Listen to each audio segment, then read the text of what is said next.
Bon, qu'est-ce qu'on va découvrir ce mois-ci? Alors ce mois-ci, j'ai choisi le mix média.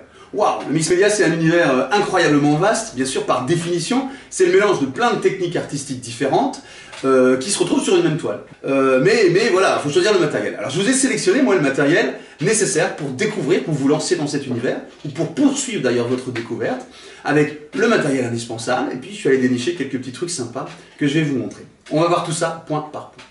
Bon, on commence par le support, c'est normal. Sur quoi on va travailler nos techniques de mix média. Vous prenez des toiles en coton, toutes simples. Il y a un lot économique là, il y a des toiles par lot qui sont très très bien. Et puis surtout, mon petit chouchou, vous pouvez utiliser des supports en bois. Ça c'est canon, c'est à la fois très moderne, c'est vraiment dans l'air du temps, et puis c'est surtout très ancien. C'est-à-dire qu'on est en train de redécouvrir ce support très élégant et très noble. Support en bois qu'on peut apprêter avec du gesso ou de la peinture acrylique directement, et qui va être à l'épreuve des balles et qui va supporter tout ce que vous allez lui faire subir. Voilà pour les supports. Bon, voilà, maintenant on a les supports. Qu'est-ce qu'on va mettre dessus? Des couleurs et des matières. Alors les couleurs, donc de l'acrylique, la Prismo 2, superbe acrylique fine de chez Dalbe. Les primaires, un set de primaires noir et blanc pour avoir toutes les couleurs que vous voulez. Voilà, ça c'est fait. Et puis j'ai choisi pour les matières du modeling paste. Alors ça c'est incontournable, on doit avoir ça dans son atelier. C'est une pâte blanche qui reste assez souple, résineuse, qui est nerveuse, le modeling paste épais, et qui va vous permettre de travailler avec les outils que je vais vous présenter,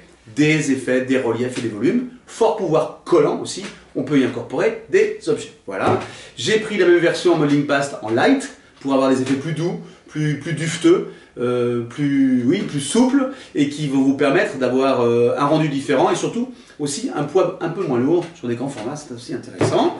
J'ai rajouté de la ponce, alors la ponce avec un effet grossier super intéressant, un résultat granuleux crayeux qui est très très chouette, qui peut se mélanger avec des couleurs et avoir des effets de frotter, etc. à l'éponge ou au tissu. Superbe, un incontournable aussi. Voilà pour les effets, les matières, les couleurs. Et puis maintenant les collages. J'ai choisi la Flex de chez Dalbe, superbe colle, pH neutre, sans acide, une belle colle Beaux-Arts, incontournable aussi, il faut absolument avoir. Et puis j'ai retenu, bien sûr, le Bindex, le lion acrylique, qui sert à tout. Vernicole sur les toiles Beaux-Arts, avec résistance aux UV, qui ne se craquelle jamais, qui permet de faire du transfert d'image aussi, rappelez-vous, et j'ai pris la version brillante parce que c'est la plus standard. Voilà pour les couleurs, les matières.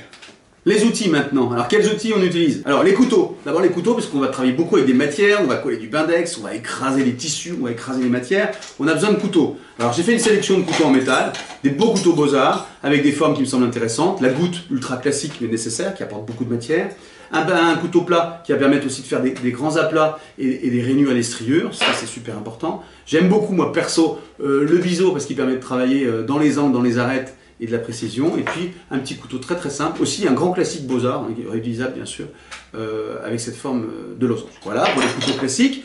On a prévu aussi des couteaux en plastique, la même version, à peu près le même principe, mais en plastique, pour démarrer, pour tester, ça vous permet de voir si ça vous plaît. C'est utilisable avec toutes sortes de techniques, ça sert à tout, donc voilà, c'est un truc à avoir, quoi. J'ai pris surtout des sculpteurs de matière. Alors ça, c'est super intéressant. C'est un mélange entre le couteau et le pinceau, en fait. Ça va porter, tracer, sculpter, dessiner la peinture et les matières. On peut sculpter à l'intérieur en régulier, on peut aller faire des reliefs. Il y a plusieurs formes différentes, ce petit set est vraiment intéressant, raisonnable en plus en prix, et voilà, ça vous permet de démarrer là-dedans, c'est très très bien. Et puis je vous ai sélectionné aussi les galets catalystes. Alors ça c'est juste extraordinaire, c'est magique, ça se tient très très bien en main, ça permet d'avoir un geste très très dynamique, très fort, superbe. Voilà pour le matériel. Et pour terminer ce tour d'horizon du matériel, on va finir par vitrail, céramique, Moonprise, toutes ces peintures réactives, les résines. L'univers qui est développé par PBO, qui a une offre extraordinaire. Alors, on commence par vitrail et céramique, on détourne un peu l'usage classique. Vitrail, transparence, céramique, opacité, tout ça avec un effet, une fois sec, complètement laqué, magnifique. J'ai mis aussi de l'éclaircissant, c'est super important, parce que ça va permettre de diluer les couleurs et de faire des effets de fondu sublimes.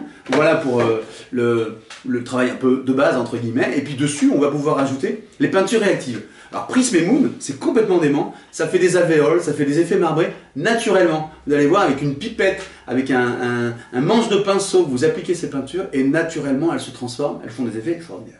Vous les appliquez directement sur de l'acrylique ou alors sur des fonds déjà de céramique et de vitrail déjà préparés, dans le frais, toujours dans le frais.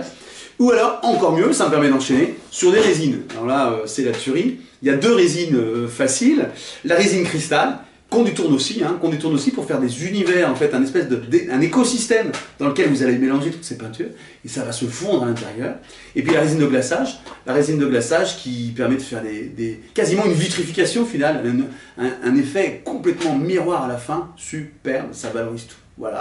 Et j'ai rajouté, bien sûr, incontournable, des cernes pour travailler en relief, pour finir, pour écrire, pour sculpter, pour dessiner, pour mettre des volutes. Voilà le nécessaire, incontournable pour rentrer dans l'univers du mix média, des résines, des peintures réactives. Moi j'adore le mix média, j'adore parce que ça fait sauter toutes ces frontières, ça fait du bien, c'est bon pour le lâcher prise, ça donne confiance aussi, c'est une bonne manière de rentrer dans le domaine artistique ou de poursuivre ses découvertes. Vous trouvez des fiches techniques sur ces produits. Profitez bien de cette opération, elle est limitée dans le temps. Et puis nous, on se retrouve le mois prochain pour une autre découverte. À vous maintenant.